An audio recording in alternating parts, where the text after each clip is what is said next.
For the week of January 24th, 2013, we talk about arcades, Kentucky Route Zero, and Kart Life. Welcome to the 9th level.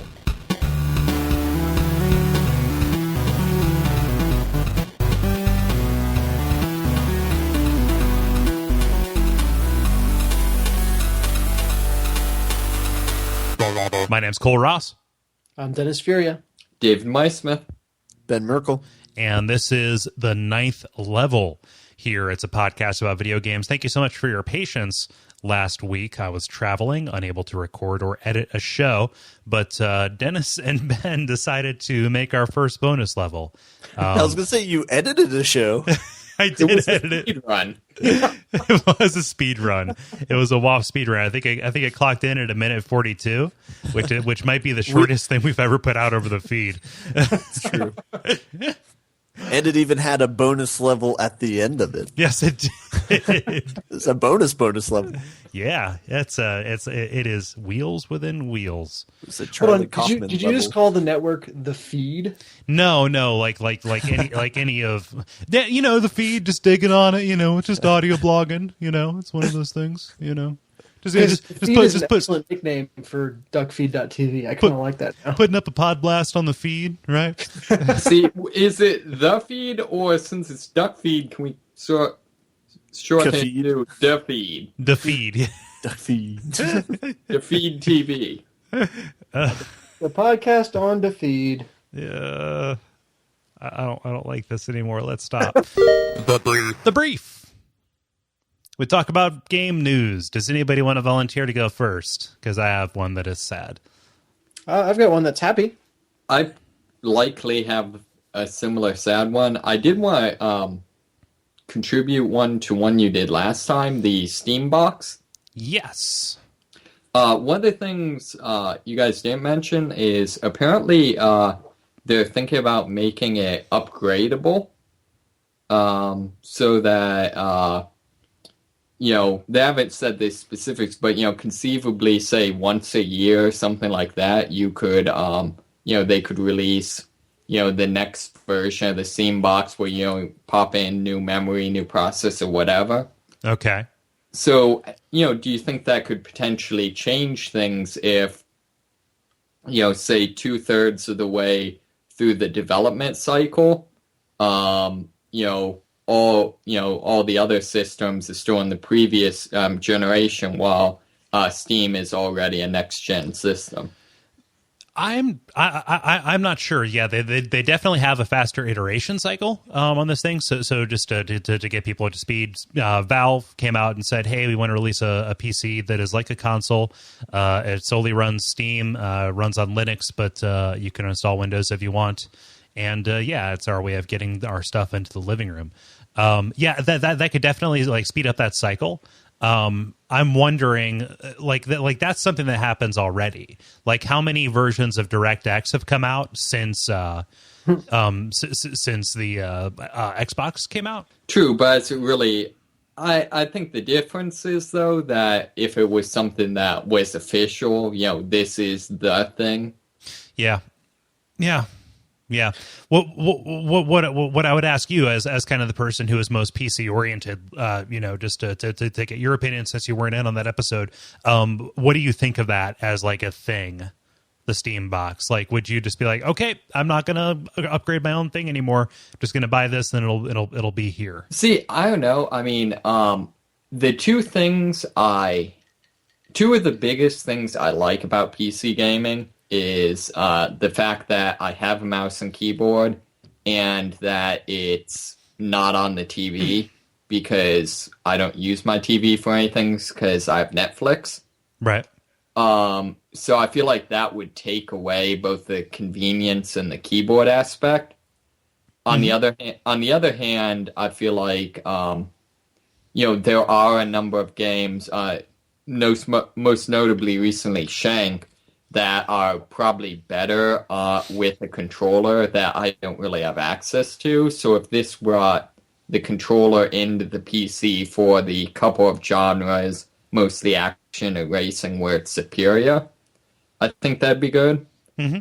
I think the real thing that would be nice is if if this could bring some of the kind of force the console manufacturers to be a little more open with their system, the way PCs are. I think then this could potentially be good for video gaming as a whole. I think the open, the open thing, we can't get into that because that is such a huge discussion, and if I said my piece on that, it would probably start a huge thing. So let's table that for right now. But yeah, just the mode of interaction and kind of like your physical relationship with that screen. It's a big deal. So let's see here. So thank you for the update on that. But that being upgradable, it has tones of like the RAM chip for the N64. Yes. So you can. So I'm calling it right now. This is my speculation. This is my rumor. Donkey Kong 64 on Steam. So speaking of things that were only relevant in the late 90s, Blockbuster is closing 300 of their US stores. Wait, there was more than 300? I know. I was going to say the real surprise here is that is at 100% of stores. 300 parentheses all. No, this actually it kind of sucks because you lose about 3,000 jobs, most of them people who no. So yeah, Dish Network, who apparently owns Blockbuster, they bought they bought Blockbuster in 2011, which wow. Yeah. So there are going to be 500 Blockbuster stores left in the United States, which means that there will be 10 for every single state, which is weird. It's like the black mark for all the different towns. Like, don't go there. They still have Blockbuster. Yeah. Which Denny's are you going to? The good one or the bad? Yeah, exactly. The one by the Blockbuster. I hear it's got ghosts. By which I mean the movie 13 Ghosts. Yeah. So I don't know. Just in over the past year when I've been playing more old games, just as a matter of doing this network and doing these shows, thinking about how many times I was exposed to games, especially back in the SNES and N64 days, when games were $90. $80 a pop. Just how wonderful it was to go to the Kmart or occasionally the Blockbuster, but that was across town with my grandma or my stepdad, and getting my rental for the weekend and playing that. So I just on one hand it's kind of like progress, bitch. It sucks, but on the other hand it's kind of like it's quaint, like the dollar store, or not the dollar store. There are plenty of those, like the general store on the corner where you would go to buy your nails and get some wisdom. Yeah, just think of how many of today's games though would be totally messed up by that. Like there would be no reason to ever buy. Say Portal 2, even though Portal 2 is a great game, because you could easily rent it and beat it in a day and a half. Yeah, but even when I had access to games and did rentals, I like to buy games to own them. Mm-hmm. So I just I think that's always been the case. There have always been short games. I don't think the games are by and large getting shorter. And the majority of the games that make money now, they're your Call of Duties. They're it's the multiplayer component, right? Yeah. What's ironic is literally just this week, for the first time I wanted to rent a game. I wanted to play Spec Ops: The Line. I wasn't really interested in the multiplayer. Mm-hmm. I heard you get through it in about 7 hours. And so I was like, man, I need a Blockbuster. And could not for the life of me. Yeah. Yeah. The one time I need them, and they just go and close everything. Yeah. The one time somebody needed them. I don't know. So Poor Blockbuster. Poor Blockbusters. Kind of sucks. So 3,000 jobs from closing 300 stores. So each Blockbuster on average only employed 10 people. That sounds about right. That's yeah, I guess. Is that not counting all the people that kind of just turn over? It strikes me as a place that's got very high turnover. Yeah. How much did a GameStop have? Like 5 people. Yeah. Well, there you go. Yeah. Okay. Yeah, I guess that makes sense. Just 10 seems so low. Yeah. I don't know. Who wants to do another story? I've got one. Okay. It's just a game I'm excited for that's coming out tomorrow, I believe, which is A couple days ago when you're here. Yeah, a couple days ago when you've read this. But The Cave is coming out, which is the next game from Ron Gilbert. Well, can we call him friend of the network? Probably. Oh, Not. yeah. Sure. Our drinking buddy. Yeah, of course. Yeah. Old Ronnie boy, as we call him. My future kid's godfather. Right. Or God Ron, yes. God Ron. Yeah. Slightly uncomfortable. Yeah. But, just one of gaming's few auteurs that his fingerprints are really all over any game he makes, and he leaves a very clear voice or style on anything he touches. He did Maniac Mansion. He did, all of the Monkey Island stuff, and now he's done The Cave, which is, very much like his other adventure games, except it is in a 2D platformer format, and it has, absolutely crazy time travel puzzle stuff in it. Cool. Yeah, and it just from what I've been reading, it seems really cool. Like, if you want to get rid of someone who's your rival at work, you go back in time and kill their caveman ancestor. The most effective way. Or like you kill a dinosaur in the past so you can find oil in the future. That sort of stuff. Nice. Can you imagine what America's energy policy would look like?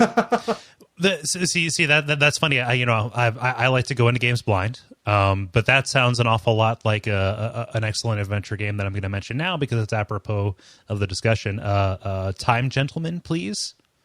Time Gentlemen, Please. Is the please part of the title? Yes. It's more appropriately Time Gentlemen, Please.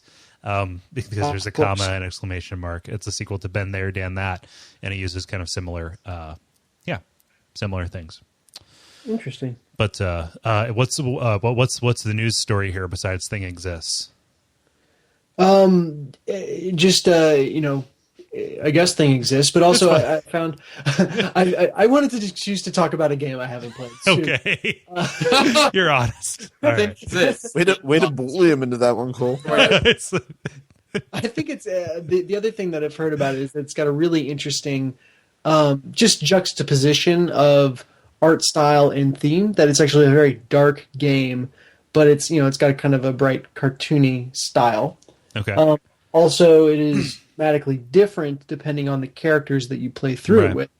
There are 7 characters, and you can only choose 3 at a time, meaning that you have to play through the game at least 3 times to get the full story. Mm-hmm. And it is a multiplayer adventure game in that you can have a different player controlling each of the 3 characters. Right. That sounds kind of cool. Yeah. Yeah. So good on you, Ron. Thank you, God, Ron. Yeah. So just pertinent details. That is a thing. It exists. It came out on Wednesday of this week. It's available on most platforms for $15 or their Spacebucks equivalent. And I fully intend to play it. In fact, I was a little bit heartbroken that it wasn't out on Xbox today, because otherwise I would have done that instead of playing the shitty thing that I. Oh, foreshadowing. It's nothing new. So whoa, you really turned on Dark Souls. That seems like a pretty good segue, Cole. Yeah. Do you have a story? I do. Okay, go ahead. No. And this one is time. This is appropriate for the time right now as well. So mine is also about another game that after I talk about it, we know will exist. We liked it before it was cool. Yeah. But it's a game by Konami. Buzzword. It's the new Metal Gear game, which we probably all knew about anyway. Metal Gear Rising Revengeance. Yes. That's a word, right? Sure. Why not? Die Hard level, names of games. Yeah. Oh, well. The demo came out today. Oh, did it? Huh. It did. and the game itself is coming out February 19th. That's yes. crazy. That's being developed by Platinum. Yes, it's not a true Hideo Kojima child, I guess. It's not a Kojima joint. Yeah. Yeah. Yes, exactly. Right. But in addition to the demo, there's some videos that came out today. I'll put the link in the notes, or Kole will do that. But it shows scenes of, for example, attacking a helicopter and kicking it. Wait, so it really is Die Hard. It's something. But boy, is it something. They're really letting the Japanese wear on its sleeve, I guess. I don't know. I don't know. So you can look at the links at your leisure, or you can download the demo and play it. But did you download the demo and play it? No, I do not have my PS3. Ah, okay. So Why? it's in somewhere between Cincinnati and Las Vegas right now. Okay. Oh man, movers. Yeah. Okay. I've got to be honest, I just now, forever after, will imagine Las Vegas as like Fallout New Vegas style. Oh, yeah. I really want to play that game now again. After being here, you need to get familiar with the city and then play the game and see if they were faithful at all to the layout. If they're faithful at all to the layout in the 50s when it was like a quarter of the size. Yeah, I was going to say everything's kind of shrunk down a little bit, but it is faithful to the geography of the region. You know what's creepy is two thoughts. First off, GTA 4 was basically really faithful to New York. And then, excuse me, the trailer for Watch Dogs, which is the PS3 exclusive coming out, it's set in Chicago, and I knew it was in Chicago well before they ever said anything. Just as it was like panning around random streets, I was like, holy crap, I've been there. I've seen that before. And so the Watch Dogs is a very faithful reproduction of Chicago. Mm-hmm. Huh. Even just like the minute details, which is really, really cool. Do you know when that's coming out? I don't know that it's been announced yet. They showed it at the last E3. It was like the big surprise. And I don't know that they've said much about it since. I could be totally wrong about that, though. Yeah, I thought that was going to be next gen, but yeah. So Kojima came out and said that Revengeance wasn't originally supposed to star Raiden. He wanted it to star Gray Fox. Really? Who is Gray Fox? Gray Fox is the cyborg ninja from the first game. Oh. Yeah, okay. Yeah. So it's supposed to be a prequel. Raiden's the girly man? Yeah. Who apparently can slash helicopters in half. The grind. The grind? Why not? Let's grind. Let's do it. Let's do this. Let's do it. Make And some like, sparks. Let's grind it. I like that. Yeah, let's do it. Let's grind this down to a nub. So I don't know about any of that. We play games, don't we? That's the thing we do. Wait, is your cat going after the beer? Sorry, my cat just wandered into the room. Sorry, my cat is a raging alcoholic. Do you know how much I've had to resist that urge? Don't tempt me. To feed your cat beer? Yeah. Like Well, you I would probably have to do something stronger. Well, no, beer might be the strongest thing it would drink. No, just imagine though, cat with a hangover. No, you get a traffic cone and you put it over the cat and you blow pot smoke in there. Like you don't give him beer. Are you fucked in the head? No. We're horrible people. We're horrible people. So anyway, has anybody been playing any new hotness? I can go first because I have one tiny little thing. Okay. So since, as we mentioned before, I do not have my PS3, it's kind of hard to play video games. That situation will correct itself in a week's time. But I guess for those who don't know, I just recently moved from Cincinnati to Las Vegas, so things are kind of in transition. But one of the things I was able to do the last week was go to the Pinball Hall of Fame. Ooh. Have you guys heard of the Pinball Hall of Fame? No. No. I had not heard of it until I went to Las Vegas. But it's totally awesome. I went there over the weekend. It's a bunch of old and new pinball machines, as well as some arcade machines. So for instance, they have the original Tetris, they have the original Super Mario, they have the original Pac-Man, Miss Pac-Man, Donkey Kong, things like that. And that's only one row of machines. In addition to that, they have a bunch of pinball machines, as the name would indicate. It's all owned by one dude. It's a nonprofit. So all the quarters that people put into the machines go to paying rent, and all the surplus goes to the Salvation Army. Oh, wow. And yeah, and so it opens up at like 11 a.m. on a Saturday, and so I got there right at 11. I just happened to work out that way. But yeah, like not long after they opened, just people came pouring in, and I brought a roll of quarters with me, and they had a lot of choice pinball machines. They had a Judge Dredd one. They had a Jurassic Park one. They had a Star Wars one.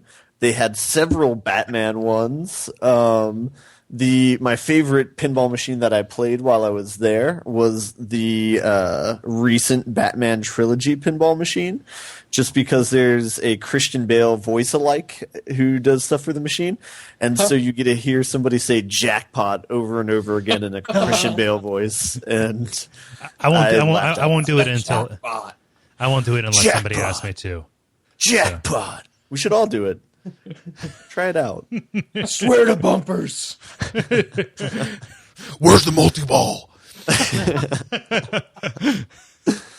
Yeah. So I put a link. I sent it to you guys. You can check it out if you want. But hold on. I got one more. I never said replay, and you'll never have to. Did they have the Twilight Zone one by chance? That one was. I don't know. I don't remember seeing it, but they had a lot. Did they have the Addams Family one? Oh yes. I don't think they did. They did have a Guns N' Roses one, however, because we all love that band. Yeah, they had some pretty awesome ones, though. Yeah. Yeah. Actually, as a kind of really convenient segue, I was just in a bar with a AC/DC pinball machine, as well as several other retro game arcade cabinets. Okay. What bar is this that you're talking about? This is the Emporium Arcade in Chicago. Okay. Yeah, so I don't want to cut Ben off. Did you have anything else, or? That's all I've been grinding on. Okay, that was the proper time to segue. I read it right then. Our chemistry has been good, Ben. Segue success. Yeah. You know what's great for segues? Calling him out. Running off a mountain. Yeah, calling him out. No, so that was. It's a deep burn, David. In a meeting today, my boss was like, making a point, and he was like, "So I'm going to segue over to Dennis," and then just looked at me. Does he know? I really just wanted to stop and be like, "That's your segue, really?" Nailed it. But my general manager was in the room, and I wasn't sure if that would be appropriate. You have to at least use a pun. That's the minimum. Oh yeah. All right. Anyway, so yeah, the Emporium Arcade in Chicago. It totally came on it by chance. Was out there visiting a friend, and we were just going out on Milwaukee Avenue, which actually is the second best place to go out after the Magnificent Mile. And it is a really cool kind of strip of bars. There's something for everyone. And she was like, "Oh, hey, Dennis, I just thought of a place you might like," and walked across the street, and there it was, the Emporium Arcade. Let me tell you, this gave me hope. If anyone who says the arcade is dying needs to go to this place, because it was so packed, it was hard to move. Absolutely amazing. And not a single modern game cabinet in the place. Like, it was all, like, they had everything, like Centipede, Missile Defense, Donkey Kong, Pac-Man, Miss Pac-Man, the original X-Men, the Simpsons game. Yeah. 100 other things I'm not thinking of right now. The original NBA Jam, Duck Hunt, which I didn't even know had an arcade version. It did. Arcade version. 1,000 others that I'm forgetting. but like, and then just wall to wall filled with people all playing these games. Every game was a quarter. Like, it wasn't one of those crappy, arcades where everything is, $2.50 to play, which is really nice. Yeah. Which I thought was really cool. And then on top of that, everyone was super nice and took turns. Like, it was just a very collaborative atmosphere, which was surprising. So I found out that the friend I was visiting was a NBA Jam savant. Would you say that he was on fire?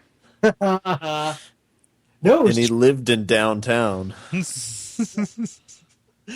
But she apparently had it in her homeroom in high school, and that was like what she did because she didn't feel like watching the movies or studying or whatever. So yeah. We did me and Jen versus her, and just we got schooled, but that was kind of fun, and it was just a great experience overall. We were we were taking turns playing a pinball machine, Transformers one, funny enough, and first off, it was kind of funny because I would kind of get do all right and kind of get all the multipliers ready to go, all the multi-balls and everything. And then the other two would play, they would get all the cool stuff that I was building up towards and then reset everything for me to start again. So I didn't get to do anything cool. They got to do all the cool stuff. Yeah.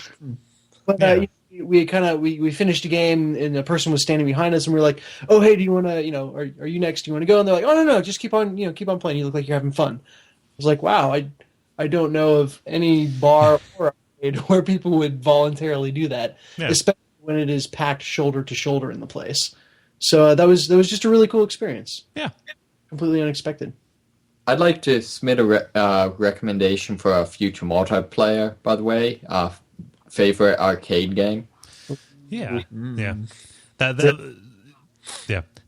was definitely one of my favorite things about going out to Portland. It was very much geared around that, around kind of the arcade stuff.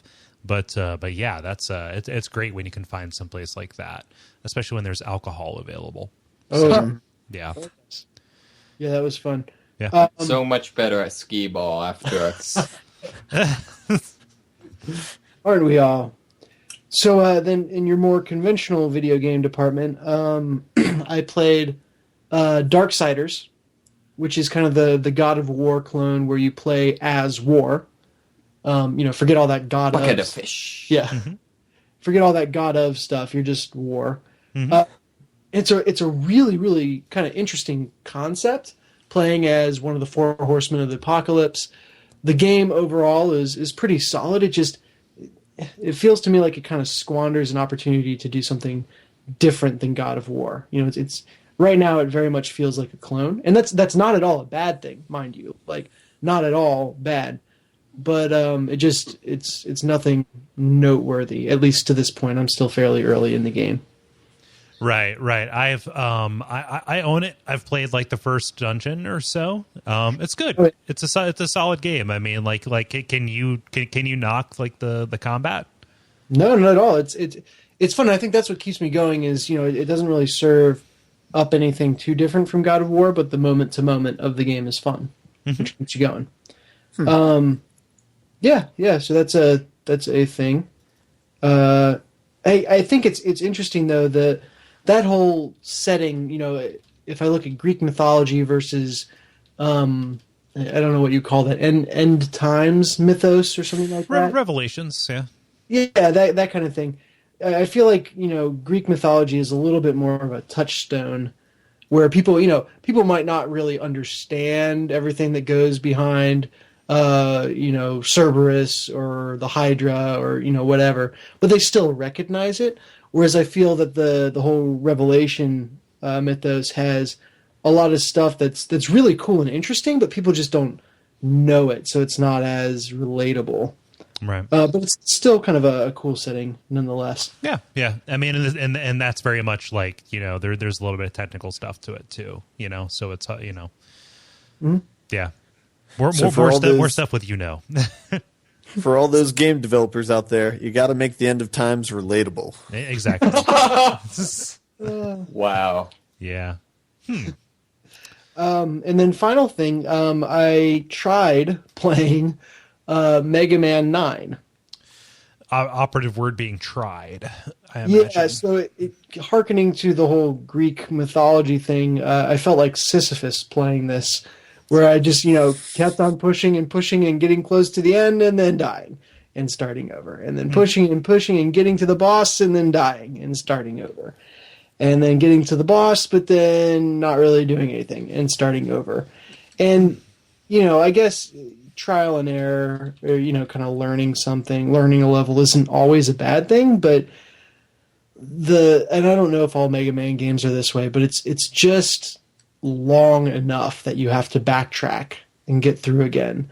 Yeah. That it was unfun. So I don't know if maybe I'm sure there's a great game and a great series of games there, but I just didn't connect with it. Yeah, it's I would really just recommend going back and playing like Mega Man 2 or something if you're wanting to get the actual experience. Like I wouldn't judge Mega Man based on Mega Man 9 or 10, any of those. Like go back and play 2, 3 and 4, I think. If you're looking for that, because 9 is very much in that retro sense, RETRAUX, faux retro, and they're trying to take up like what people think is good about Mega Man, where they which apparently is being balls hard. Yeah, but like that's not the case. It's like there's that challenge, but it's the the reward needs to be there. And from what I found in 9 and 10, the reward was just like saying, "Oh, you did it." Whereas in those really great Mega Man games, it was like the reward is being able to see more of this awesome thing. Yeah. Yeah. Do they all kind of have I know all of them, their trademark is that all the levels are available right at the beginning. Yeah. Do they all have a pretty specific order that you have to play them in, though? Yeah, well, I mean, like, you don't have to do anything. It's your choice, man. No, you don't have to do anything in a particular order. It just helps if you do them in the order that the weakness goes in. Okay. Yeah. So like you benefit from having that and knowing that. But you can totally beat everything with just the Mega Buster. It just makes it easier. Gotcha. Okay. Yeah, I kind of was, like I said, really struggling with it, and so I kind of looked up a FAQ, and they said like there is definitely a right order to play these in, and I'm like, well, then why make them all available from the start? Yeah. But so that just helps you find it out. Do they sounds indicate like I need to go back to the originals? Do they indicate the order that you should play them in? No. Like in the early games, it was easy to like kind of suss it out. Like what was like what it was, especially when the enemies had elemental affinities. It's kind of like, oh, Iceman would or Fireman's weapon probably works really good on Iceman. Then like when they started getting like Trash Man, okay, what's Trash good against? It gets a little bit weird. So you can intuit Property some of value, it. man. Exactly. They have like Magda Man for some reason. I forget what his thing, his weakness is, except for bad music, because his music was great. Magna Man's music was, but yeah. So like sometimes you can intuit it, but other times just kind of like it's one of those things that is relegated to schoolyard lore. Just kind of like people talking and going, and yeah. So that's what I've been. That's my grind. I see. Want me to do mine, or David? Do you have something that is huge to talk about? I've got, I guess, a couple of fairly small things. Okay. I think I've pretty much, I played a little, but I think I've pretty much decided I'm done with Dead Island. The game always kind of came across like they're kind of trying to make the characters out to be assholes, but there wasn't actually enough storyline for me to be sure. But I guess spoilers, but eventually, basically in the game, the only likable character in the story naively tries to share some food with some a group of thugs, and the game implies basically gets kidnapped and raped. And your characters, when you eventually rescue her, just kind of express anger at her for stealing your food. And so it's at that point where I'm kind of like, yeah, we're done here. Yep. I think we've seen enough. Later, dudes. If that wasn't bad enough, did you see the controversy over their special edition? Well, and see, that's the thing. The special edition of the game, of the next version, or the pseudo expansion of the game, I guess comes up with, is it just like a statue of this like dismembered corpse? Dismembered corpse / like bikini babe body. Yeah, and yeah. What like the whole game, I kind of have this feeling, but like I said, there's really no storyline, so I always, kind of assumed, oh, it's just, they're trying to make it dark and gritty and stuff like that, but there's just not enough storyline to get it actually together. But then seeing that, special edition thing in this part, I kind of like, no, they're just kind of immature. Yeah. Video games? What are video games? I've never heard of those things. I do not affiliate myself with that at all. It's so weird. I just wow, that's horrifying. Who would ever think that was a good thing? Wow. It's really weird. So, but on the bright side, got back to Planetside again. Nice. Planetside 2 or the original? Planetside 2. It's basically like ultra large scale Battlefield 3 with like random sci-fi jump jets for everybody and giant robots and crap. Okay.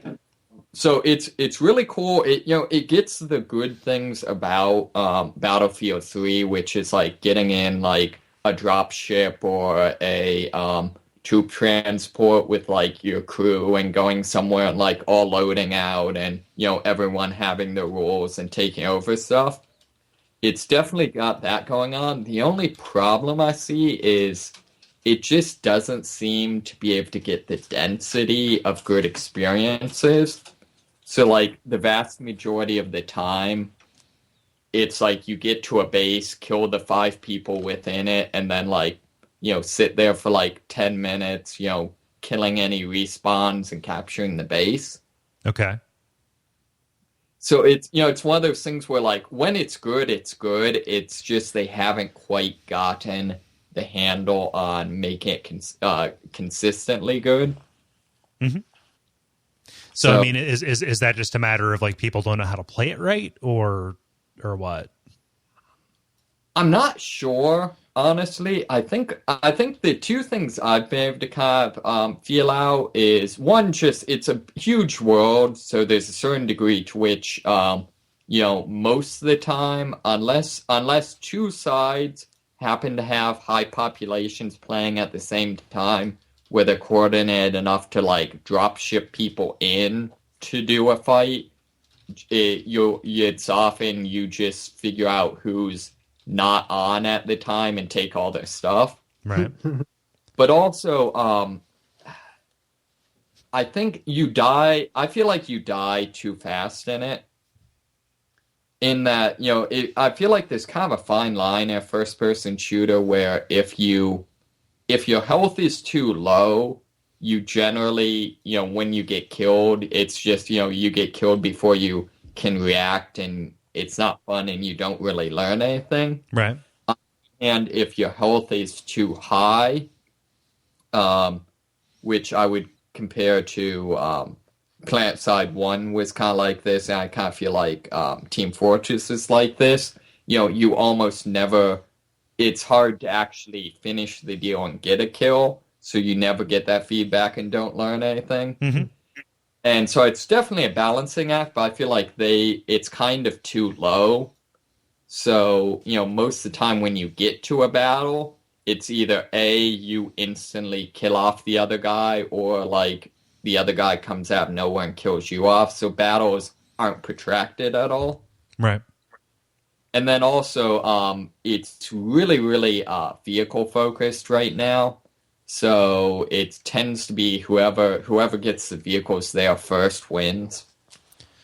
Right. So Yeah. I forget. Is this a free-to-play one, or is it? Yeah. Okay. How's their microtransaction structure work?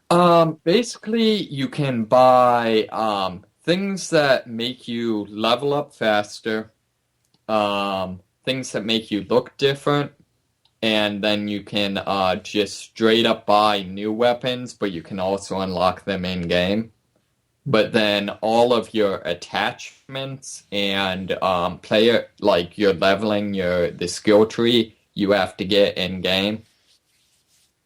Sounds pretty So reasonable. it seems pretty reasonable. The only two things I really don't like is one, I hate the free to play point thing. You know, just tell me that to get this a new game or a new weapon, it's $1.50. Don't do this whole, oh, it's 700 points, but we'll only sell you in increments of 1,000 points. Yeah. It's the space bucks problem, right? The what? The space bucks problem. Microsoft comes out and says, "Yeah, that'll be 800 points." You mean $10? Yeah, 800 points. Why not? Like any layer of abstraction that you can put in there, to make people not think about the dollars that they're spending. Like it just the psychology there is gross, is grossly obvious, but it works somehow.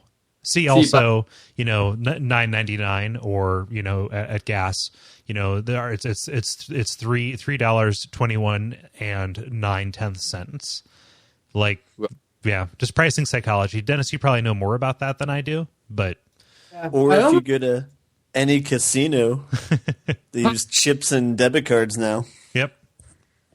Yeah. I was going to say, I wonder if there's almost a counter movement ready to go, that the first free to play being like, all right, no bullshit, it's $1. People will be like, yes, I appreciate that. I'm going to spend it with you. Yeah. Which we need Team Fortress too. That's like one thing that I really like about PSN over Xbox Live is that stuff is just like, yep, this is $5.99. Awesome. I want to pay you this money. I want to not have to load up with with a wallet full of space bucks. Like that $3 300 points of Wii cash that is just sitting there, never ever to be redeemed on my account, that can't even be like carried over to a different system. So thank you, Nintendo. Yeah, womp indeed. In some, this is even worse because you can only buy the points in certain increments. So it's almost like if Walmart said, hey, you can buy whatever you want, but you can only pay in $20 bills. Yeah. Man. Oh, sorry. No, I was just lamenting. Yeah. The last thing, and I just got it installed yesterday, but I finally re-got my copy of Vampire: The Masquerade Bloodlines. Ooh. So, so far so good. The gameplay definitely. I mean, it's an old game, and it was a little bit clunky, even when it was built. So the gameplay is a little bit whatever, but I mean the sort of, I don't know, I guess it's almost like, what if we either A, just took the exploration parts of Skyrim, or B, like made an adventure game 3D type of thing is really cool. I do have to call out, I now realize why video games generally make doors open both ways. Because in this game they don't. Right, and as soon as they bump into you, when they open towards you, they automatically close. Yep. I'm playing with the fan patch. Have you done anything with that? Yes. When we played it for Watch Out for Fireballs, we just like that was what we did. Did you use the plus version? I don't even know. Basically, they did a fan patch where they fixed the crap ton of bugs that were left in, but then there's a plus version where basically they went through and re-enabled a whole bunch of like partially developed things and Yeah. complete and stuff like that, and also rebalanced a lot of stuff. Yeah. So, pretty good. The only concern I have, I hate the whole like limited XP thing. I just don't like that. Yeah, that's where like you don't get actual XP that you get. You have like talent points that you can get. I forget the exact implementation. Anybody who knows anything about the World of Darkness was screaming at me now. But well, and the thing is, you only get experience basically for completing missions, which means there's a finite amount of experience. And most notably, all of the like access skills like hacking and lockpicking take experience. So it's kind of like, I don't know, I just don't like being in a situation where it's like, oh, bet you wish you built your character different. Yeah. I mean, Deus Ex handled that much better. The original one did, and they're both games of a very similar stripe. So it's hard not to like make a comparison about that. Right. Yeah. So I'm going with the like wolf vampire thing where I can randomly like grow claws and slash people to death. Why not? Yeah. So. Neat. Yeah, that's a good game. I really like it. It's it's one of those ones where you need to cheat with reckless abandon, for laughs. But yeah, it's fantastic, and it runs okay on your machine. Yeah, it's fine. I did want to get some feedback. Do you think the book cheat where you sell the book to the vendor and then buy it twice from them, is that cheating or is that intentional? I don't have any idea what you're talking about. Okay, never mind. Yep. Yeah. So is this in real life or a video game? What's a book? Neat. So do you mind if I go? Go for it. No, this episode we actually want to exclude you. Damn it. Every time. No. Okay. So, big one that I played here today, just right before we hopped on. Not right, maybe a couple of hours. Exactly 76 minutes before we hopped on. Was Kentucky Route Zero, which is an adventure game developed for the PC. It's being released in 5 episodes, like in kind of installments. And I think you can pre-buy the whole season and get the soundtrack for it for like $25, I think, through the guy's website. Very small team, very, very artsy, very, very, some would call it pretentious. But yeah, it's an adventure game. It's a point and clicker, and you play as a truck driver who works for an antique shop who is trying to make a delivery to an address that apparently doesn't exist. And by talking to people, you find out that in order to get to that, you have to take Route Zero in Kentucky, which is apparently this mystical hidden highway. Banjo music. What's that? Banjo music. Well, yeah, no, and it's not like it doesn't leverage that. Like, yeah, it's Kentucky, and there are stereotypes about like what that may or may not mean for the narrative and the style. And yeah, like there's like coal mines, and they're some of the music is a little bit informed by that, but in general it's really tasteful. Like each of the episodes is called an act, and each of the acts has 5 scenes, and each of these 5 scenes kind of involves an exploration of a particular character or a particular setting, something like that. And kind of the writing is this really kind of surreal, like they call it magical realism on the website, like when you go and take a look at it. But yeah, it's got this awesome, just kind of surreal, dreamlike kind of feel. The closest thing I would compare it to would be Swords and Sorcery, the Super Brothers game on the iPhone and iPad. It's a similar kind of feel to it.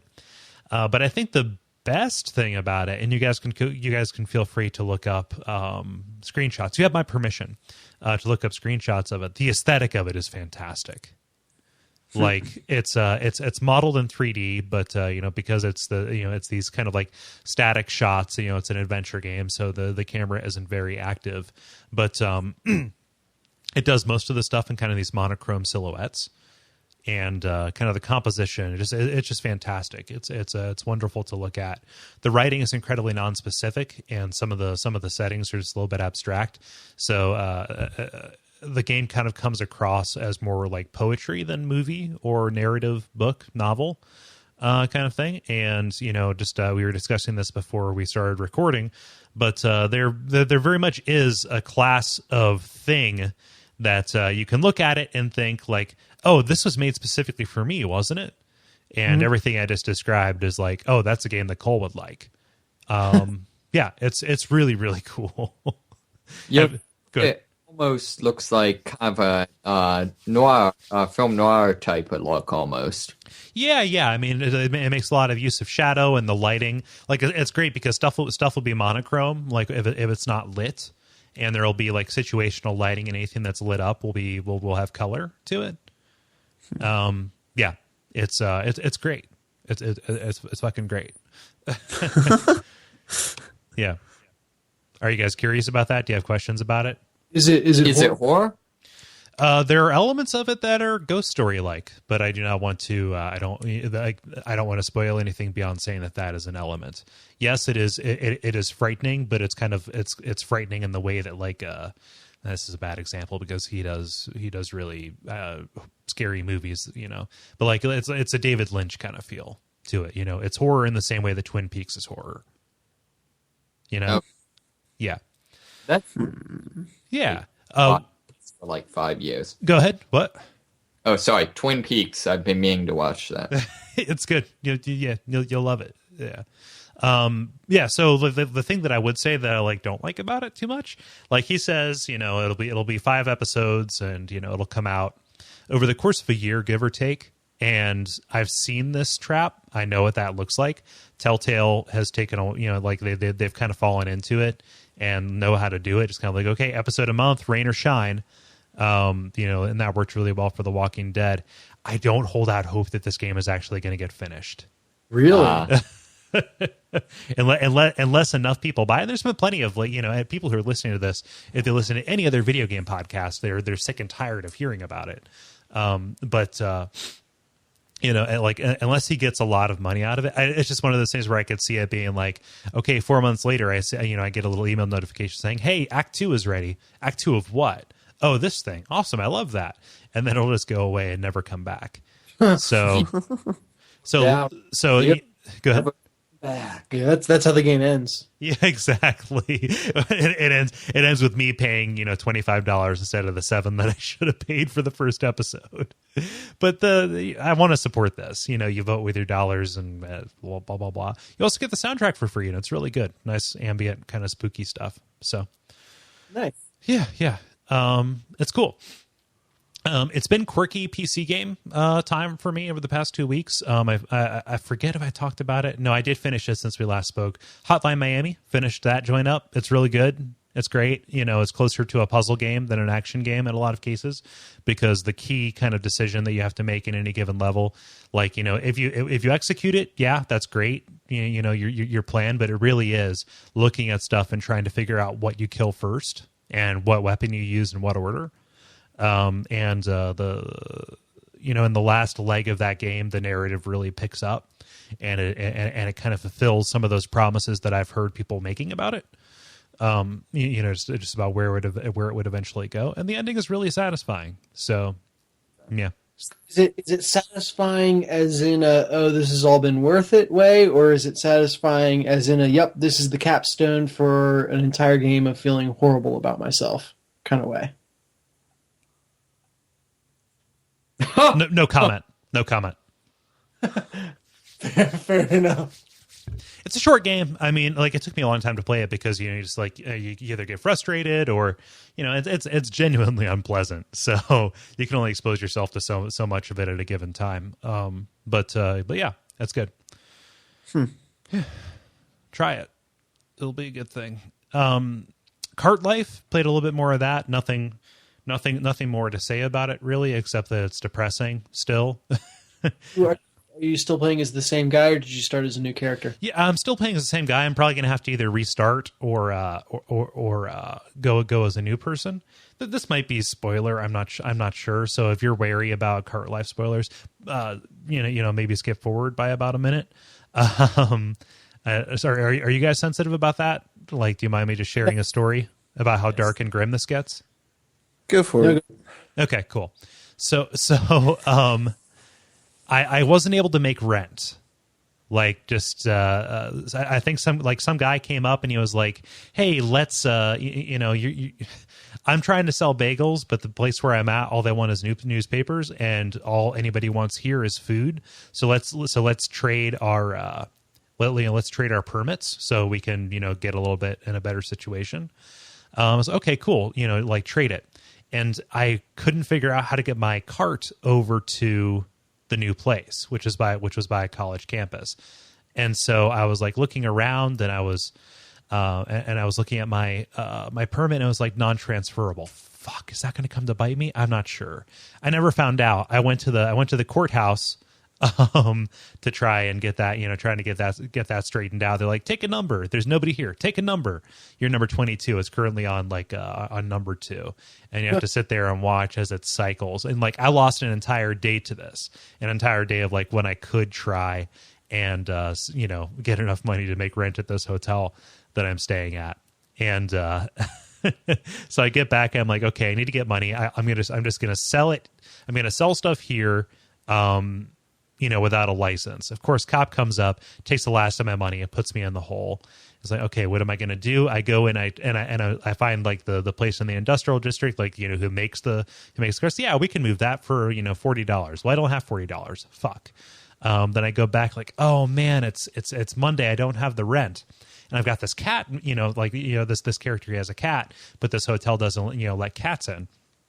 So the landlord comes up and he's like, "Where's my money?" I was like, "I'm sorry, I don't have your, I don't have your money." He was like, "Okay, I'm gonna have to kick you out." And I was like, "Well, can I go back and get my things? And you can choose to admit if you have a cat or not." I was like, "Well, I need to go in and get my cat." And he flips out and he says, "You know what? I'm keeping the cat. We have to say, you're gonna be fine. We're gonna have to clean this room, et cetera, et cetera." And one of the options is attack him with your pocket knife. Yes. And I really thought about hitting that button because I want my cat back. I want Mr. Glembowski back. And I chose not to. And so I'm homeless. I don't have a way to run my business. My cat, like my one friend in this world, is gone. And I don't know where I'm going to sleep. And as I walk around, he's coughing because he's addicted to cigarettes. And I get the little screens that come up and say, "I wonder what I will be eating of today." It's him saying to himself, "Is funny. I'm so hungry that I'm not hungry anymore." It's like, oh God. And I quit. So suddenly I'm very grateful for everything. And I think that's the point. And I don't know if I would ever be able to play the other situation because you're a single parent in that one. You've been playing a lot of really rough games, man. I know, right? It's so sad. It's good. It's a free game. I mean, it's like it runs on Windows, and you just download it on the dude's site. It looks and plays amazingly. But yeah, it's real. It's really something. David, you were going to ask something. This seems like an incredibly depressing game. It is. I mean, it's Lemonade Stand, but with with commentary on what it's like to be impoverished in the United States. As you do. Yeah, can't recommend it enough in terms of like effectively getting a message across through gameplay. It's tops. It's really good. Like, don't sleep on it if you have the ability to play it. It sounds like a great perspective simulator. Mm-hmm. Yeah. So anyway, and then finally, Resident Evil 6. Still on that kick, huh? Yeah, still on that kick. At this point, I'm throwing good money after bad. But I beat Leon's scenario, and there were enough like narrative hooks at the end of it. I was kind of like, oh, I want to find out the rest of the story, because you learn a little bit about the whole kind of like arc over everything, but like it leaves more questions than it answers, you know. And it you know, obviously playing the other scenarios is going to like, you know, like enlighten you on that, right? Mm-hmm. And I went to Chris's campaign because it was next on the menu, and the enemies that you fight with him, they end up basically you remember like the last couple chapters of Resident Evil 4 where all of a sudden you're fighting military people and they're like firing guns back at you, and how like awful that was. That's what Chris's campaign is. Except, like, you know how in Resident Evil 4, if you shot somebody in the head, like the tentacle thing would come out? Yeah. The class of enemy that you're fighting, the Jaavo or whatever they are, it's any part of their body that you shoot that something mutates. will come out. Yeah. So like if you shoot off an arm, it'll like grow a shield. Like a shield arm. If you shoot off its legs, it'll get like grasshopper legs. If you shoot off the head, it'll get like wings that fly, you know, that pop out. And it's kind of like, oh man, so you can't kill an enemy without making it more of a nuisance, right? Really cool concept, though. I'm sad to hear that that's not fun. It's like inverse Dead Space. Kind of, yeah. The idea is situational awareness. Like, all right, what handicap do I want to give myself here? Mm-hmm.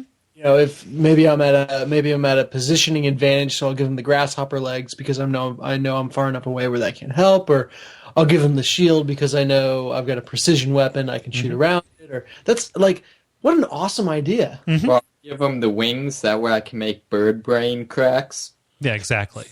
They're more like insects, though. Wow. Like, so, but go ahead. Rage on things though, and like uppercut borders.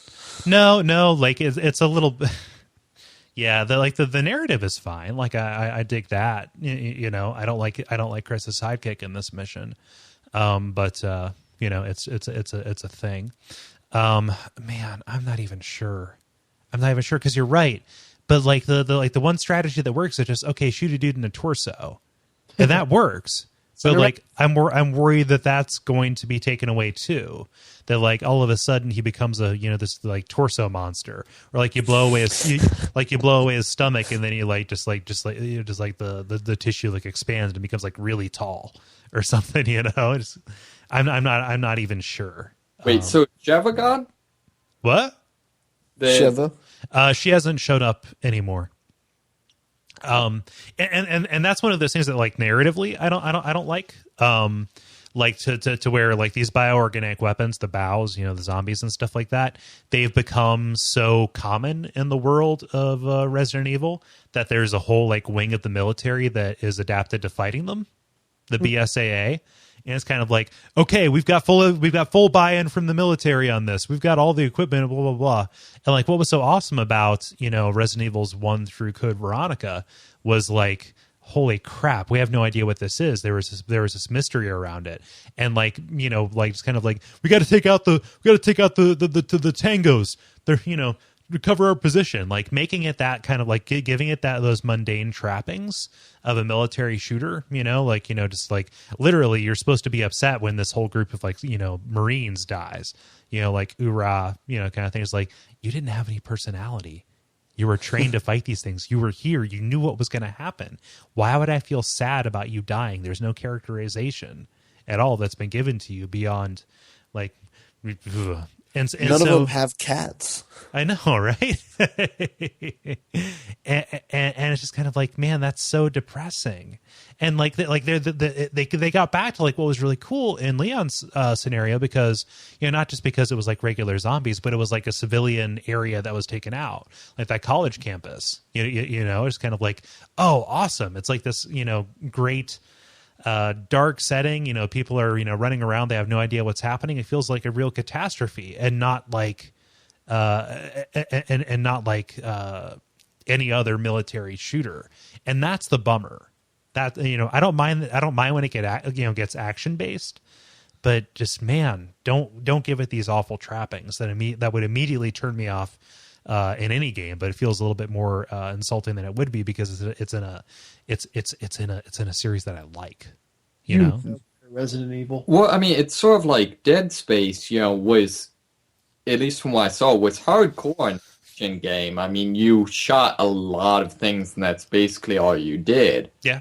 They kept it, I mean, a truly, really creepy ass game. Mm-hmm. Yeah.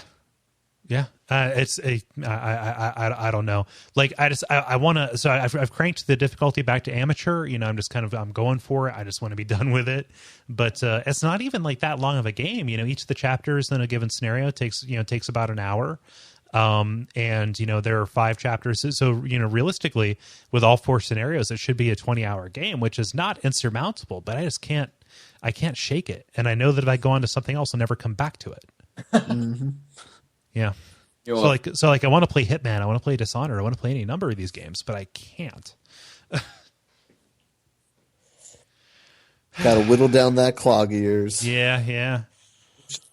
All clogged up. Gee. So, yeah, that's the grind. That's what I've been grinding on. I don't know. Then you go play your kart simulator and realize, oh, that's not a bad problem to have. Yeah, exactly. I know. Multiplayer. So it's time for the multiplayer. We apologize for not giving you enough time to answer this. If you didn't see it, literally when we started recording the show, then that you weren't able to get in. It's my it's my negligence that led to that. Dennis came up with a question and put it out there, and we have some answers. So yes, let's see here. What is this question, Dennis? I want to give you the honor. Sure, why not? The question is, what game has your favorite unintended gameplay? And this is anything that's a lot of fun to do in the game that maybe the designers didn't necessarily put in there intentionally. So, David gave the example of RAR bombing in World of Warcraft. I thought of slap fights in Little Big Planet. Basically, the entirety of Grand Theft Auto is based around this principle of I've just got this world to play in it. I'm going to find my own random things that amuse me and do that. So prostitute volleyball. Sure. What is RAR bombing? Basically, the druid class in World of Warcraft can turn to a bird and fly, and they can turn into a bear and charge at things. And the charging, it takes control, and you kind of like warp, at high speed to your enemy, so it negates fall damage. Okay. You go up into the sky, and exit out of your bird form, and as you're falling, shapeshift into a bear, and at the last moment before hitting the ground, charge an enemy. Mm-hmm. And basically, from the enemy's perspective, it's more or less OMFG, bear out of the sky. It's like the equivalent of base jumping. Right. Okay. Yeah. Exactly. World of Warcraft base jumping. That sounds terrifying. Can you imagine if a flying bear came after you? The Bearstronauts have gone ape crap. Yeah. Sorry. Brad Neely. It's real funny stuff. So anyway, let's see here. Oh man, I navigated away from the page. I'm terrible at this. No. So let's see here. Brian Russell Wade says, pairing your jolly cooperation partners in Dark Souls. So I'm not certain if that means like somebody who's like doing co-op with you or anybody who invades your world. But yeah, pairing is kind of its own metagame in Dark Souls.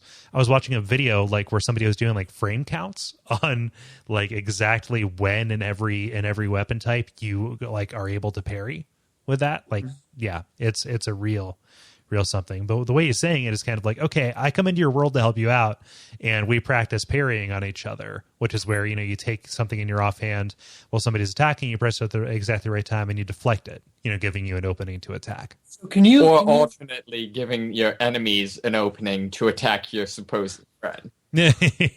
Exactly. When you're engaging in jolly cooperation, can you attack each other without consequence? Nope.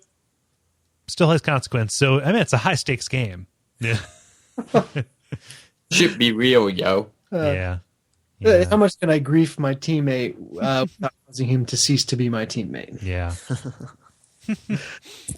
So I mean, it sounds kind of like you guys gave your answers, with the slap fighting and the raw order bombing. Actually, not. Yeah, actually, those were just examples. We both got one. Yeah. I can do mine, and then Sure. we'll continue through. Mine is actually from the original Assassin's Creed. I There was fun things to do in that game. You had to search for them, but they were probably hours with my brothers playing this game and laughing hysterically, just standing at the top of a flight of stairs and throwing people down. So there's just I forget what button it is, but it's essentially a grab move that its primary function is to get people out of your way, right? And you kind of grab them and throw them off to the side. But if you do that at the top of a flight of stairs, you send them just tumbling down the flight of stairs. Does it count as attacking a person with the thing? Never got into trouble for doing it. That's the best part. So we would almost do like a bowling game. Wait till there's people at the bottom of the stairs and try and knock them all down. Exactly. And it's like, and all the funny like ragdoll physics animations come out, and it just becomes hilarious. And it was highly, highly amusing. So I probably spent way more time doing that in the game than I would care to admit, because there's no reward for doing it except for the hilarity. The townsfolk are just glad the escalators haven't been bad. I mean, there's an element of self-imposed challenge in that too. I mean, and that could be its own. That could be its own category of this. But I remember in Assassin's Creed 2, I was so in love with something really similar to that, which is like the actual combat throw that you can do on people. Throwing people off of roofs is really, really, really fun. Oh, the archers. Yeah, just anything. So I would say like, okay, this mission, no attacking. All I do is throw people off roofs. So like, no swords, no hidden blades, no kings nor gods, just me on top of some roofs throwing people to the ground. Good on the ground. Yeah, exactly. So I don't know. Let me look here. Response? I'm kind of sad because I tried looking up a video of knocking people downstairs in Assassin's Creed and I could not find one. World found as much joy in this. Very, very small target market there. So could I say somebody's next? I kind of have a good segue. Yes. Okay. Do that. Geolaw happened to mention different things that you could do in Halo, the original Halo, and one of the things he talked about was warthog jousting and Blood Gulch. Yep. Oh, Yes. So now I'm not sure how he played it. The variant we would always play is you have two people in the warthog, person sidecar has a rocket launcher, and then as you pass by, they try and shoot the other person in the rocket launcher. And then if anybody falls out, you try and run them over. That was how I played it. Did you guys play differently, or that sounds like a good variant? we tried it with the Sentinel laser in 2, but didn't quite. Or Sentinel laser, but didn't quite work. No. Yeah, that's got too much pepper on it. This is too much pepper. That was Halo 3, though. I believe, though, right? No, not the Spartan. The little like I just ripped this laser off the robot thing. Yeah. Oh, okay. Yeah. Where it's like the annoying beam. Yes. Yeah. Yes. Yeah. Okay. Yeah. So that's a great. That's a great side game, and that kind of segue into one of the things that I love to do. A side game was pretty much anything in Halo 2 online. All the different variants of games that you could play there. The one that stands out in my mind is we would play zombies games. Yeah. Where did you guys ever do this? Where you have a red team and you have a green team, and there's one person on the green team with a sword, and then there's a bunch of people on the red team with pistols, and there's no shields. And so the green person's the zombie. He gives everybody a minute to kind of fortify wherever they want to stay on the map, and then he goes hunting. And if you get killed by the zombie, you change to the green team, and you play until there's only green team left. And that was just a lot of fun. I remember, I forget the name of the level, but it was one of the square levels with air vents on either end of it and turrets on either end of it. And then there was like kind of 4 rooms in the corners that were easily fortified.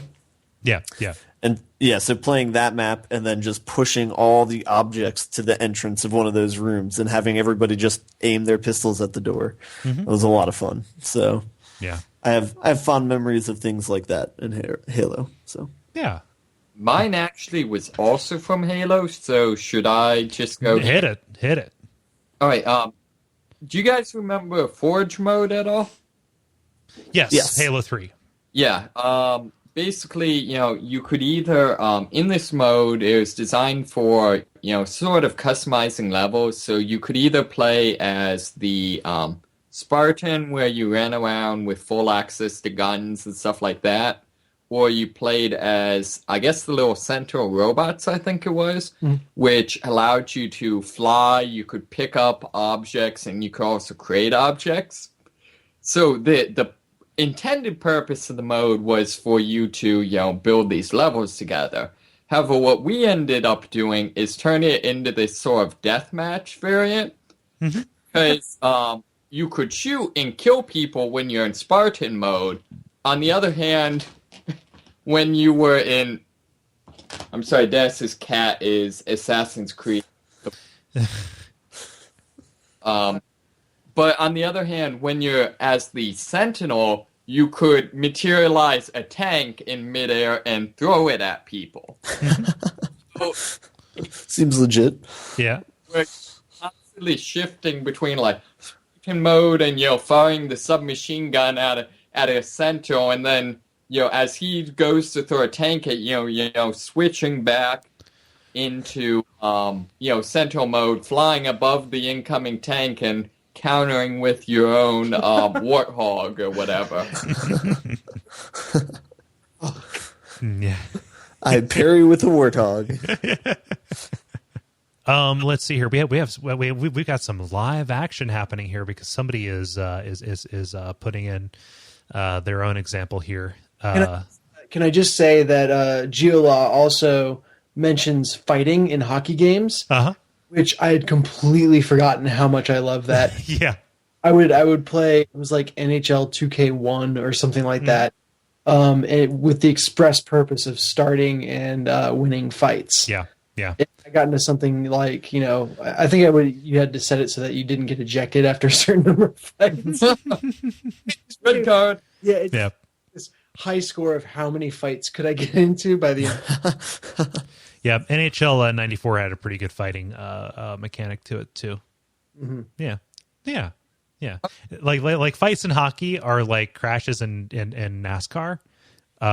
God, did I just like invoke NASCAR and something? It's like this rare thing that when it happens, you're like, awesome blood, and then somebody gets their throat cut with a skate, because why not? Speaking of skates, Gary Butterfield says jousting and Tony Hawk, create a line, 2 players, charge. Because why not? Yeah, like Tony Hawk to me, it seems kind of like Halo in that it's that make your own fun kind of feel, right? Where it's kind of like, okay, we have this world and we have like a couple of things we can do, and we can set our own rules that aren't really enforced by the system that's around us, but we just have to be a couple people in a room or a couple of people in this kind of area. Let's just see how it goes. And so you're kind of like playing make believe, you're playing pretend, right? Yeah. It's amazing. I think I said this, how many of these I relate to, like the Warthog jousting, the Tony Hawk jousting, the hockey fighting. Like all of these are things I have done. Things that like are completely not intended to be focuses of the game, yet these are the things that we remember. It's kind of cool. Well, I think think about half of them boil down to those times when co-op mode fails and you just start griefing the guy. Yeah. Murphy says, remember Room 2C in Zelda: A Link to the Past? Yes, I do. No, in the first dungeon in the World of Light, basically it's a room where balls come at you from all directions. For some reason, I really liked that room and spent like 15 minutes just dodging the balls, weaving in and out. Not sure why, but it was really incredibly satisfying. He includes a picture, an image, a map of this. And yes, I have a vague recollection of this being fun. Yeah, just kind of like the whole, like, I wonder how long I could stay alive if I kind of impose these rules on myself. Yeah. I think this just shows how much better at Zelda he is than I was. That's the room where I died repeatedly.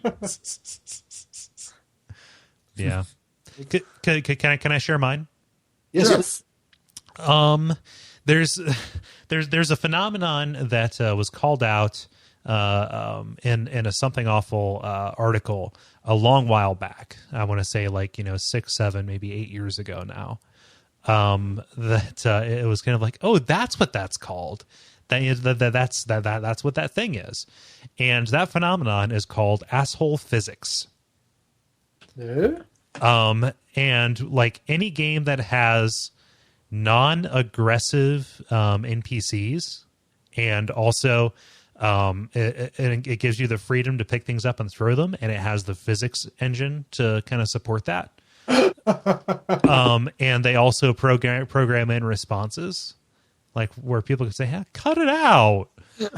Why are you doing this to me? Don't stop it. So I'm picturing that the example for me is Half-Life 2, like the opening of that, where you can pick up the can and throw it at cars. Yeah.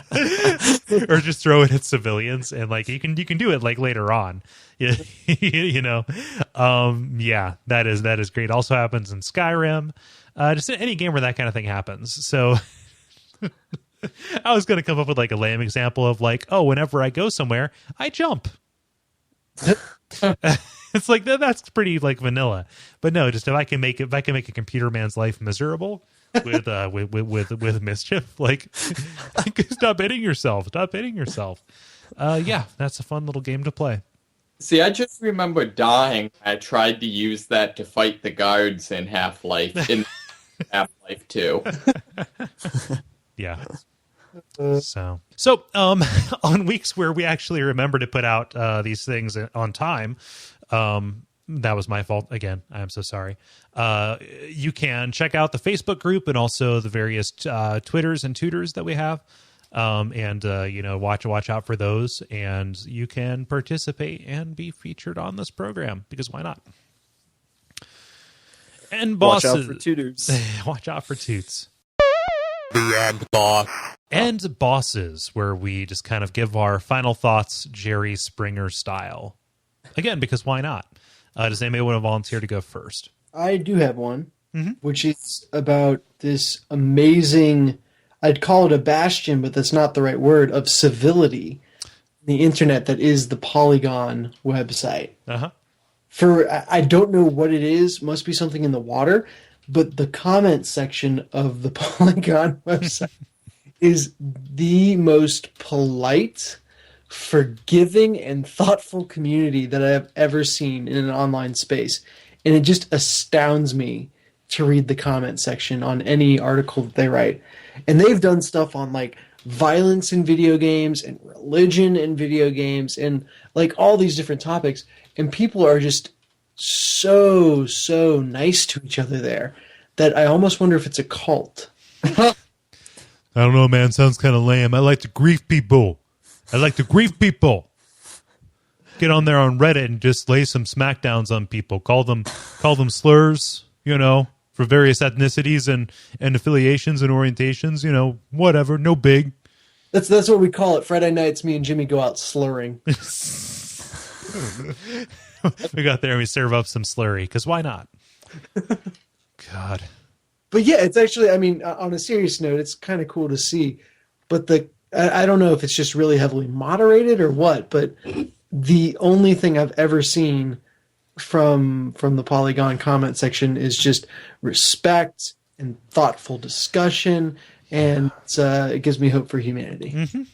Yep. In general, when you're making a comment on something, just pause and ask yourself, is this necessary? Am I contributing something? Am I being a jerk? If the answer to any of those questions is either no or yes, depending on what it is, if the answer to your yes or no question is no or yes, don't do it or do it. The level. That gem, Kole. I think I might cross stitch that and put it. I always wanted one of my words to be featured on a pillow. It's going to have to be a body pillow from that quote. As you do. I've got a couple. Not a couple. I'll just do the one. So anyway. I've discovered over this past week, like I said, I was traveling, and people say that air travel or any kind of situation is a great place to do handheld gaming. I brought my DS. I have my iPhone. I can't do portable gaming outside of my house, y'all. We're so exposed. I don't know. I couldn't concentrate on it. It was just kind of I don't know if there was too much stimulation out there in the world around me or what. So I probably play more DS in my bed than I ever would play it outside, to the point where I wonder why I bother carrying it. So that's a little bit of soul searching for me. How about you, Ben? The only thing I have on my mind is getting my PlayStation 3 back and maybe starting a game in New Vegas. I don't know. Yes. But playing something. Is that on its way? How long are you going to be without it?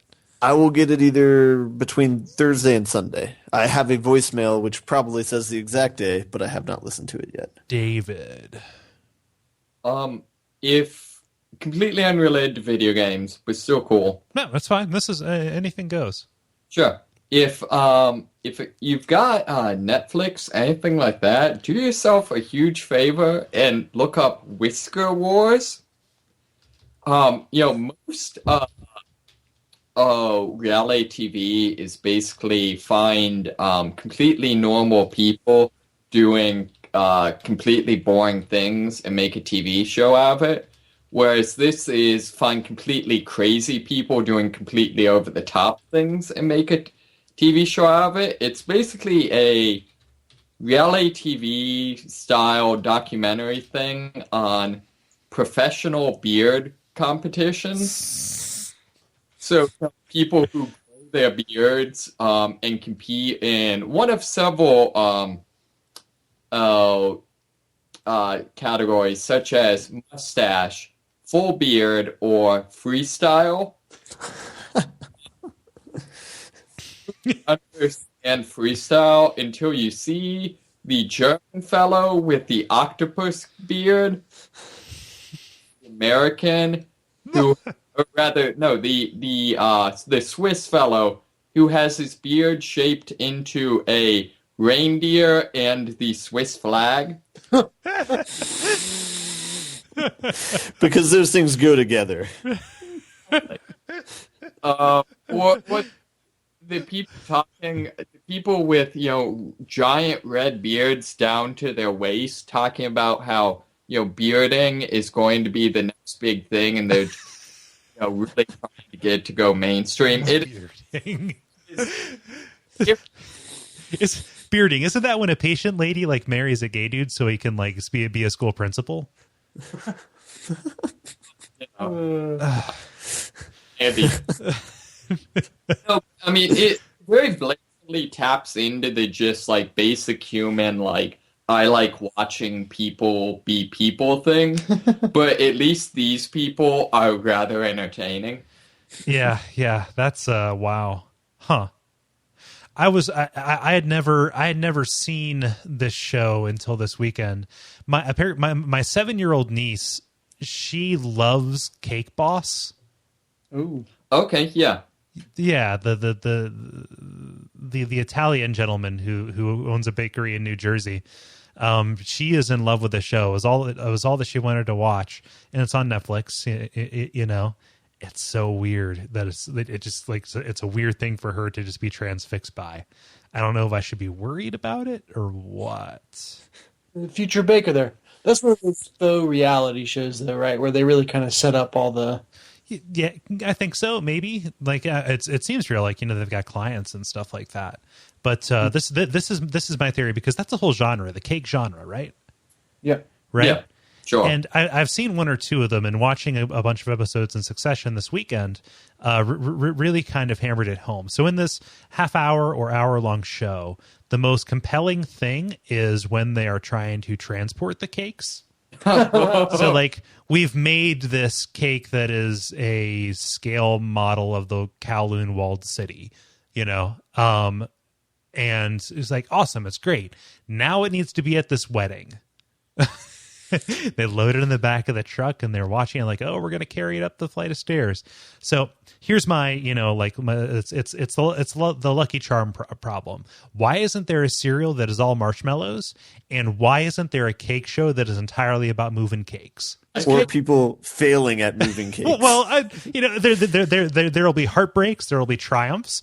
I just want to say, you know, it's like really get inside the cake moving, you know, scene. You know, it's, we got a lot of young up and comers. You know, there's some bad blood there, rivalries. I don't even know. A crossover between Whisker Wars and Cake Movers. Whisker Movers. I don't In it. Yeah, we actually had one of those cake people come to the robotics team because on like channel they're having some competition for, what's it, like RuPaul.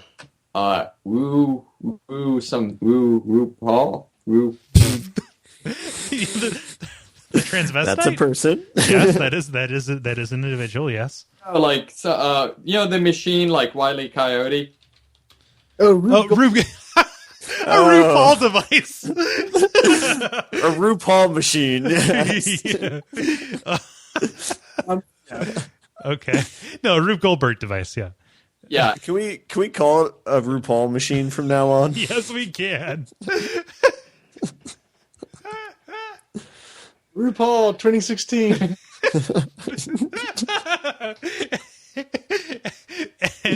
and the Fed. Anyway, so is a cake RuPaul machine? Yes. Okay. All right. Get on this. Are we a video game podcast? What's that? What the fuck For happened? this late. The credit. Oh God. Well, Oh, we this tied is- up all the loose ends. Yeah. With a nice little bow. Oh. In a pretty little package. Yeah. So, credits. Yeah. So that was The Level, a show about transsexual cakes, I guess.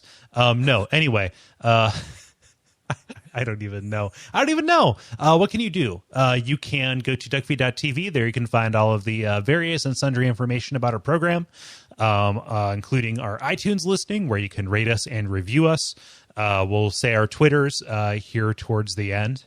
You can like us on Facebook. That is facebook.com/thelevelpodcast, where you can participate in our multiplayer questions and just kind of pal around and listen to the things we got to say. You know? Thank you, Facebook community, that we had like 3 answers in 30 minutes Yeah. of a multiplayer question that had no advance warning. That's like, what a great community. That's awesome. Yeah, no, you guys rise to the call, and we really appreciate your attention and your care. Yeah. Other shows on the network you can check out. You can check out The Pitch, which is a really funny, bite-sized comedy podcast that is done by our friend and colleague here at the network, Gary Butterfield. Our new program, if you want to hear anything and everything related to Dark Souls, it's called Bonfire Side Chat. The next episode's going up this Sunday. It's going to feature Zach from the Video Games Hot Dog and Advice Hot Dog podcasts, rather. Nice. Yeah. And there's always the old standby watch out for fireballs. You know, it's good. It's good stuff. And all the various subscribing stuff like that. You know the deal. You know what we'd like you to do. Go to Amazon.com/tipjar. Not Amazon. Fuck. Duckfeed.tv/tipjar. And use our Amazon link there. If you're going to be buying stuff on Amazon, use that link. Add stuff to your cart. Buy it, and then we get a little kickback, and that helps us host this program as it gets more popular and more expensive to put out. And yeah, that's a fantastic way to support us. Dennis, you were going to say something? I was just going to say, I feel like even though we changed our name, this is the oldest podcast on the network, so we have a right to complain about all these new podcasts on our lawn, scuffing. Yes. We've been around for a while. We've been doing this for a while. This group especially. So thank you very much if you've been with us from the beginning, and if you are just now joining us, welcome to the fold. We will try not to frighten you too much, despite the past couple of minutes. So yes. By way of kind of introduction, and also saying goodbye, I'm Kole Ross. You can find me at Kole Ross on Twitter. I'm Dennis Furia at DFuria on Twitter. David Myersmith at Moneysmith777. Ben Merkel at Merkelizer. Yeah. Word. That's the level. Thank you. We dig it. We hope you dig it too. Doug. And the Fed.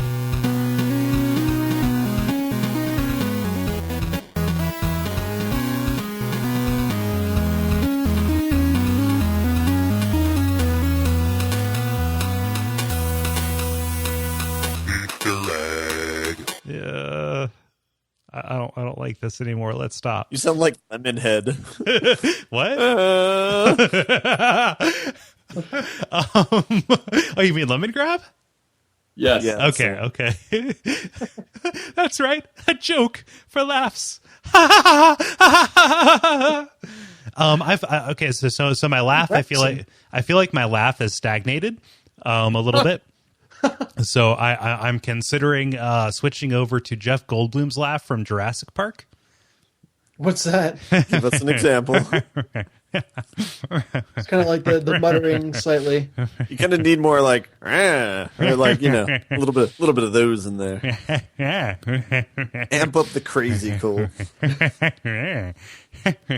That's actually a thing. Is that if you are around someone with a different laugh that you like or admire or whatever, you'll start to take on their laugh. Or just like if you decide to change the way you laugh, it'll actually happen over time. It'll become natural.